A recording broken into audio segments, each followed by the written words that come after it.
IPL 2026 season play offs race చివరి దశకు చేరుకుంది. కేవలం 11 మ్యాచ్లే మిగిలి ఉండగా ఏ జట్టు కూడా ఇంకా ప్లే ఆఫ్కు చేరుకోలేదు. అయితే మరోవైపు టాప్ 4 బెర్తుల కోసం 8 జట్లు కఠినంగా పోటీ పడుతున్నాయి. ఐపీఎల్ 2026 సీజన్లో Gujarat Titans, royal Challengers Bengaluru బలమైన స్థితిలో ఉండగా Chennai Super Kings, Kolkata Knight riders, Delhi Capitals మార్గం సవాల్గా మారింది. అయితే ఇప్పటివరకైతే 4 జట్లు టాప్ 4 ప్లేస్లో పోటీ పడుతున్నాయి. గుజరాత్ టైటాన్స్ ప్లే ఆఫ్కు ఎలా చేరుకుంటుందో చూద్దాం. గుజరాత్ టైటాన్స్ ప్రస్తుతం పటిష్టమైన స్థితిలో ఉంది. 12 మ్యాచ్ల్లో 16 పాయింట్లు సాధించింది.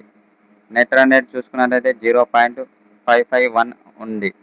దీంతో నెట్ రన్ రేట్తో దూసుకుపోతుంది. వరుసగా 5 విజయాలు సాధించిన గుజరాత్కు ప్లే ఆఫ్స్కు చేరుకోవడానికి కేవలం ఒక్క విజయం మాత్రమే అవసరం. మిగిలిన 2 మ్యాచ్ల్లో గెలిస్తే టాప్ 2లోకి గుజరాత్ టైటాన్స్ వెళ్తుంది.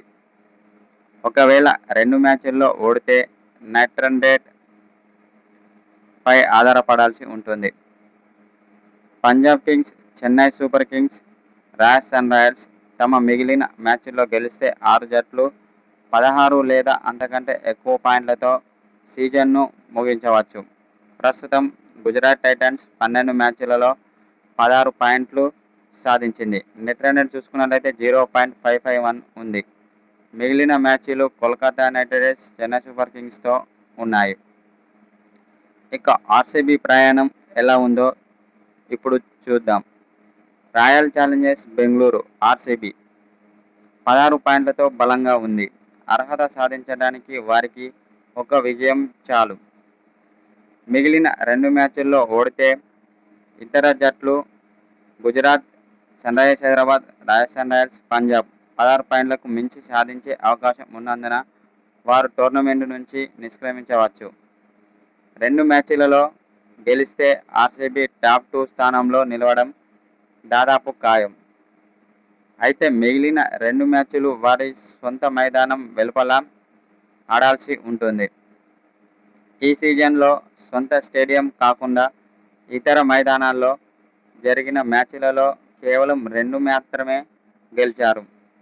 రాయల్ ఛాలెంజర్స్ బెంగళూరు 12 మ్యాచ్లలో 16 పాయింట్లు సాధించింది.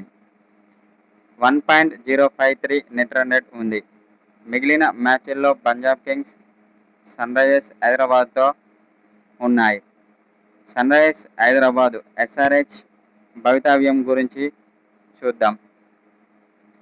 అయితే సన్రైజర్స్ హైదరాబాద్ ఇప్పటి వరకు 14 పాయింట్లతో తమ ప్లే ఆఫ్ భవితవ్యాన్ని సొంతం చేతుల్లోనే ఉంచుకుంది. ఆఖరి 2 మ్యాచ్ల్లో గెలిస్తే ప్లే ఆఫ్కు చేరుకోవడం దాదాపు ఖాయం. అయితే 14 పాయింట్లతో కూడా క్వాలిఫై అవ్వడం సాధ్యమే. కానీ దీనికి పంజాబ్ కింగ్స్, రాజస్థాన్ రాయల్స్ తమ మిగిలిన అన్ని మ్యాచ్లలో ఓడిపోవాలి. Gujarat Titans, RCB, Rajasthan Royals, Punjab 16 కంటే ఎక్కువ పాయింట్లు సాధించగలవు. కాబట్టి ఈ పరిస్థితి ముఖ్యమైనది. పంజాబ్, రాజస్థాన్ అన్ని మ్యాచ్లలో ఓడితే నెట్ రన్ రేట్తో సంబంధం లేకుండా 14 పాయింట్లు అర్హతకు సరిపోతాయి. ఈ పరిస్థితుల్లో Gujarat Titans, RCB, CSK, SRH అర్హత సాధిస్తాయి. ఒకవేళ పంజాబ్ ఒక్క మ్యాచ్ గెలిచి 15 పాయింట్లకు చేరుకుంటే 14 పాయింట్లతో అర్హత సాధించే అవకాశం నెట్ రన్ రేట్పై ఆధారపడాల్సి ఉంటుంది. సన్రైజర్స్ హైదరాబాద్ 12 మ్యాచ్లలో 14 పాయింట్లు 0.331 నెట్ రన్ రేట్తో ఉంది. మిగిలిన మ్యాచ్లు Chennai Super Kings, Royal Challengers బెంగళూరుతో జరగనున్నది. చెన్నై సూపర్ కింగ్స్ ఆశలు సజీవంగానే ఉన్నాయి. లక్నో సూపర్ జైంట్స్తో ఓటమి చెందిన చెన్నై సూపర్ కింగ్స్ జట్టుకు ప్లే ఆఫ్ ఆశలు సజీవంగా ఉన్నాయి.